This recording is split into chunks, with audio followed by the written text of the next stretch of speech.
বিসমিল্লাহির রহমানির রহিম। আজকের এই দোয়া ও মিলাদ মাহফিলে আমাদের মাঝে উপস্থিত আছেন বরিশাল জেলা বিএনপির আমাদের সকলের প্রিয় সাবেক সভাপতি, বাংলাদেশ জাতীয়তাবাদী দল সংগ্রামী সদস্য, সম্মানিত সদস্য জনাব এবাদুল্লাহ চান আমাদের মাঝে উপস্থিত আছেন। বরিশাল মহানগরের সংগ্রামী আহ্বায়ক জনাব মনিরুজ্জামান ফারুক ভাই উপস্থিত আছেন। জেলা বিএনপির সংগ্রামী সাধারণ সদস্য সচিব, সাবেক ছাত্রনেতা, সাবেক যুবনেতা জনাব অ্যাডভোকেট আবুল কালাম শাহীন উপস্থিত আছেন। বরিশাল মহানগরের রাজপথের সাহসী নাম সংগ্রামী সদস্য সচিব, সাবেক যুবদল নেতা জিয়াউদ্দিন শিকদার। এখানে আরো অনেকে উপস্থিত আছেন। আমি সবার নাম বলতে পারলে ভালো হতো, তবু আমি একটু যুবদলের সংগ্রামী সভাপতি আছেন মামুন রেজা, জেলা যুবদলের মহানগরের সাধারণ সদস্য সচিব আমাদের মাজারুল ইসলাম জাহান আছে এবং শ্রমিক দলের জেলার প্রেসিডেন্ট এবং সেক্রেটারি দুজনই আছেন এখানে। এখানে কৃষক দলের সভাপতি আছেন। এখানে আমাদের জেলা বিএনপির অনেক সম্মানিত সদস্যরা এখানে উপস্থিত আছেন। মহানগরের যুগ্ম আহ্বায়ক সদস্য সচিব উপস্থিত। আমি সকলের কাছে ক্ষমা চেয়ে নিচ্ছি, আমি সকলকে পরিচয় বা এখানে উপস্থিত করার কথা বলার মতো। আসলে আমরা একটা দোয়া মিলাতে এসেছি। আমাদের মন, আমাদের চিন্তা, আমাদের কোনো কিছুই গত এক সপ্তাহ, আর আমরা যেমন ভালো নেই, বাংলাদেশে কিন্তু ভালো নেই। আজকে যার জন্য আজকে দোয়া, তার ব্যাপারে কথা বলতে গেলে আমাদের গলা ধরে যায়, আমাদের বুকের স্পন্দন বন্ধ হয়ে যায়, আমাদের সকল ধরনের আরাম হারাম হয়ে যায়। আমাদের মা, আমরা যাকে মা বলেছি, আমি বলতে পারবো না আমি শিরিন আজকে তৈরি হয়েছি খালেদা জিয়ার হাত ধরে।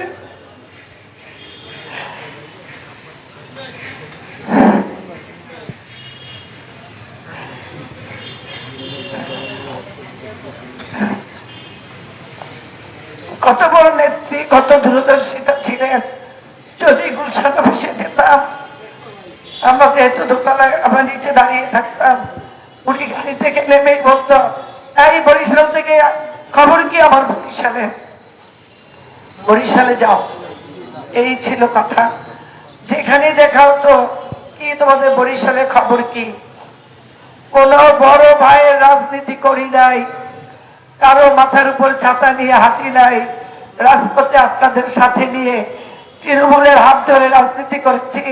তৃণমূল থেকে হাত ধরে উনি আমাকে কেন্দ্রে জায়গা করে দিয়েছেন। কারো সুপারিশে সাংগঠনিক সম্পাদক হই নাই, কারো সুপারিশে জেলা বিএনপি সেক্রেটারি হই নাই। শুধু খালেদা জিয়ার ভালোবাসায়, তার দূরদর্শিতায়, রাজনীতি এবং দলের প্রতি তিনি চিন্তা করেছেন, এই মেয়েটা আমার দলের, এই মেয়েটা আমার ধানের শীষের, যার জন্য আমি এই জায়গাটা পেয়েছিলাম।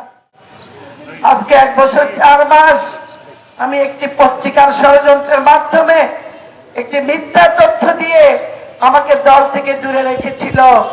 আমার জীবন, আমার যৌবনের শ্রেষ্ঠ সময়, আমার পারিবারিক জীবনকে আমি সম্পূর্ণরূপে বঞ্চিত করে এই দলকে আমার জীবনের অংশ হিসেবে আমি কাজ করেছি শুধু আমার এই গণতন্ত্রের মায়ের জন্য।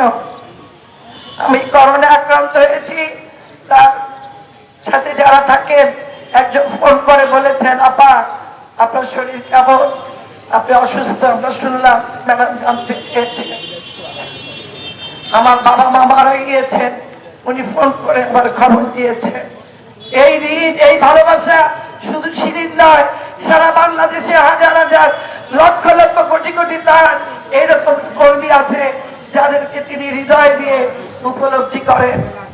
আজকে সেই নেত্রীকে লক্ষ কোটি মানুষের আজকে চোখের পানি পড়ছে। এই নেত্রী কোনো অন্যায় করেনি। আজকে মানুষের জন্ম হলে মৃত্যু হবে, এটাই স্বাভাবিক, কিন্তু এই নেত্রীকে ষড়যন্ত্র করে আজকে মৃত্যুর মুখে ঠেলে দেওয়া হয়েছে।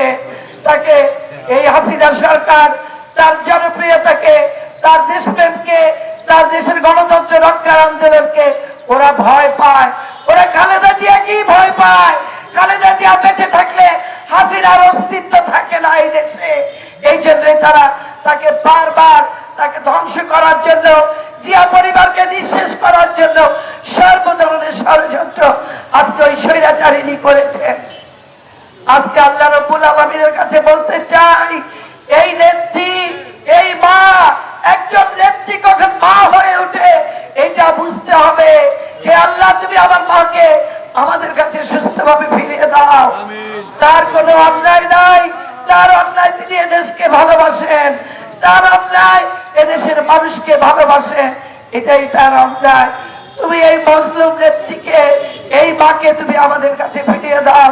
তোমার কাছে এটাই আমাদের প্রার্থনা। এই হাজার হাজার নেতা কর্মী আমরা তোমার কাছে এই প্রার্থনাই করি, আমাদের মাকে আমাদের কাছে ফিরিয়ে দাও। আর আজকে সবার কাছে আহ্বান, আমাদের শাহিদ খুব ভালো করে বলেছে, একটি বিলাপ না, একটি মোনাজাত না, সবাই প্রতিটি নামাজে, প্রতিটি দিন 5 ওয়াক্ত নামাজের পরেও তাহাজ্জুদের নামাজে আল্লাহ রাব্বুল আলামিনের কাছে হাত তুলে আমরা বলতে চাই, আমাদের মাকে আমাদের কাছে সুস্থভাবে ফিরিয়ে দিন। এই বাংলাদেশের জন্য, এই বাংলাদেশের গণতন্ত্রের জন্য, এই বাংলাদেশের মানুষের জন্য, আগামীর বাংলাদেশ সুস্থভাবে থাকার জন্য খালেদা জিয়ার কোনো বিকল্প নাই। সুতরাং আসুন দুহাত তুলে আল্লাহর কাছে আমরা প্রার্থনা করি, এ আল্লাহ আমাদের মাকে তুমি সুস্থ করে দাও। সবাইকে ধন্যবাদ। খোদা হাফেজ। বেগম খালেদা জিয়া জিন্দাবাদ, জিন্দাবাদ, জিন্দাবাদ।